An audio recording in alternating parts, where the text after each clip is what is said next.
Para po sa pananghalian ngayong araw, magluluto po naman tayo ng malinamnam na butter chicken, Pinay style.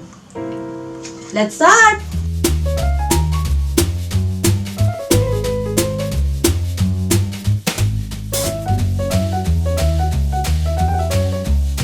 Ang atin pong manok ay atin pong i-marinate o ibinabad sa ginger garlic paste, red chili powder, at asin sa looban ng 30 minuto. Nagdagdag po ako ng olive oil. Meron pong dalawang benepisyo ang pagdaragdag ng olive oil o mantika sa ating marinade. Una, ang flavors ng ating mga spices ay metatransfer sa ating manok. At pangalawa, hindi po magiging tuyot ang ating manok as moisture will be lacked.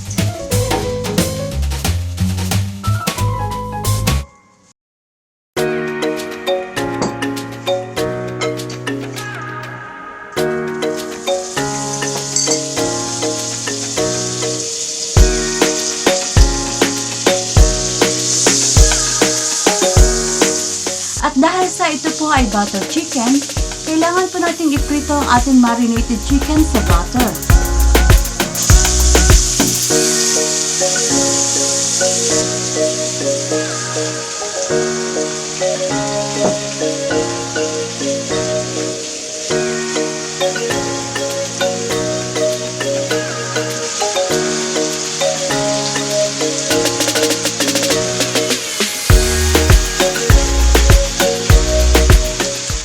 Fry lang po ang ating gagawin.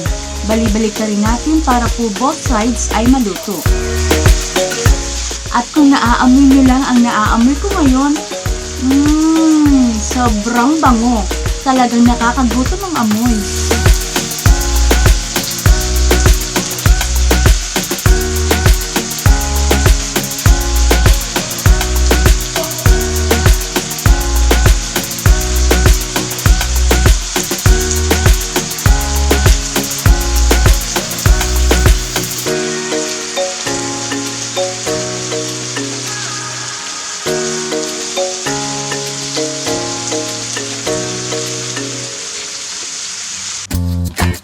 Ngayon naman po ay sisimulan na natin ang gravy. Igisa ang sibuyas. Isunod ulit ang butter.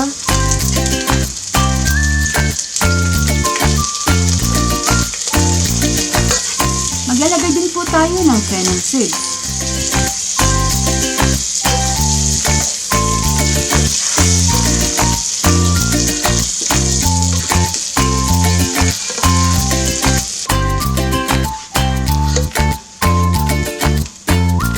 Kamatis,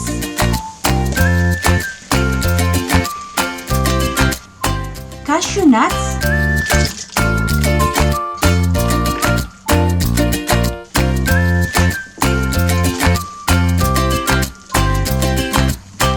at maglagay din po ng tubig, ginger garlic paste, haluin.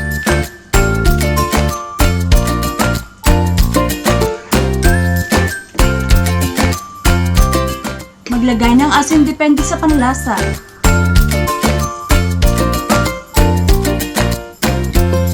Asukal. Not too much, just a little bit. Suka.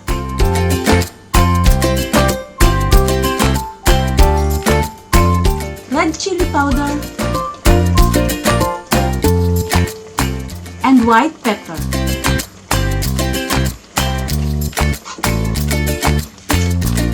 Takpan at hayaang kumulo ng 10 minuto.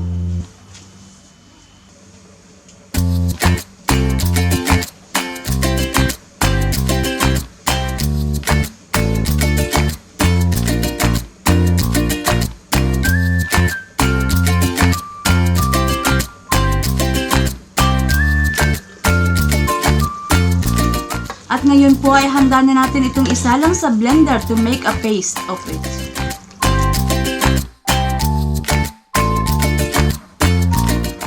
handa na ngayon ang ating gravy.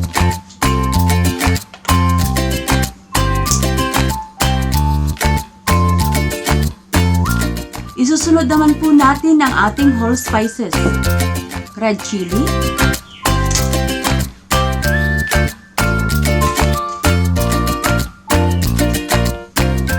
bay leaf or laurel leaves,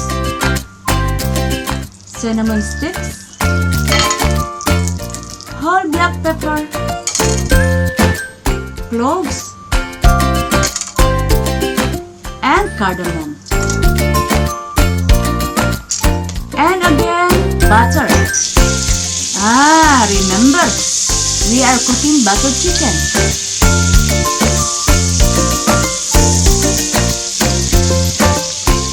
This time, ilalagay na natin ang ating blended gravy para pagsamahin ang flavor ng ating whole spices at lasa ng gravy.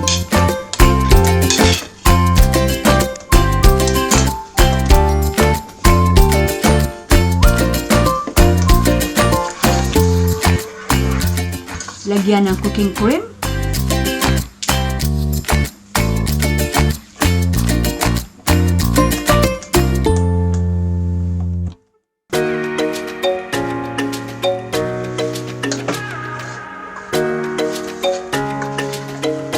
At haluin mabuti.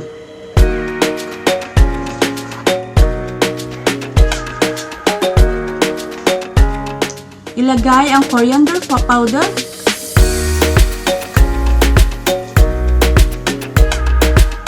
dry fenugreek leaves,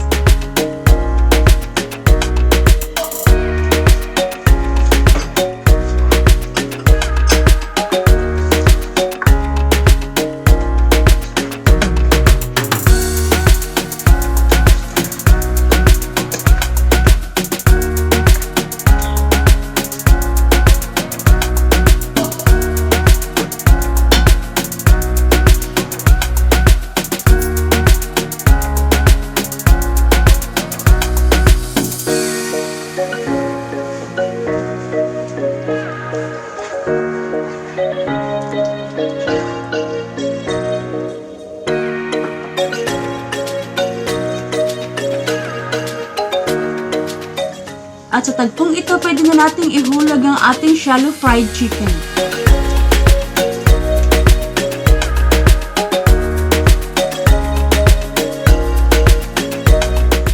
Haluin.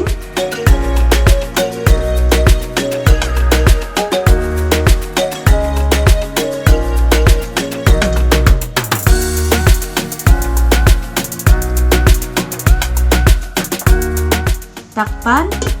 And let it cook for 5 more minutes in slow flame para ma-absorb ng ating manok ang flavors.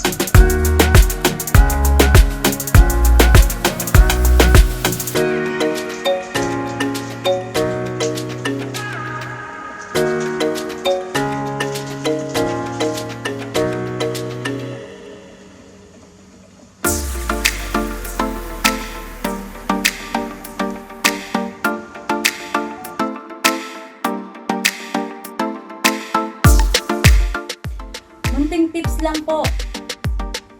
Pag bumili po tayo ng anumang herbs tulad po ng coriander, parsley, or anumang po katulad ng mint, panatilihin po natin na nakababad sa tubig. Tingnan niyo po, mukha siyang sariwa, hindi siya madaling malansa.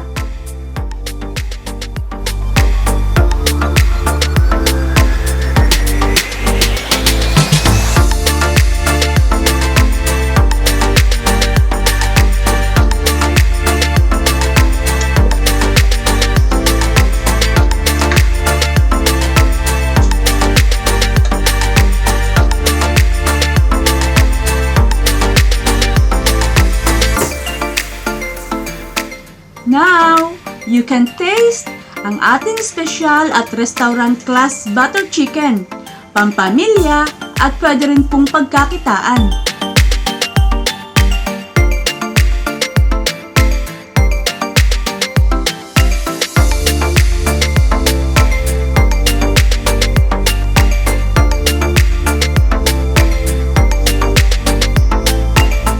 Salamat po sa inyong patuloy pagsuporta at panonood sa ating channel. Subukan niyo po at para mapatunayan niyo ako na marunong din palang magluto ang mangyan.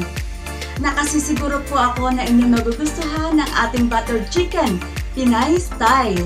Muli po, huwag niyong kalilimutan, share, like, and subscribe para hindi mahuli sa ating more exciting and linamnam videos from Kusinamnam! Ang listahan po ng ating mga sangkap ay matatagpuan sa description sa baba.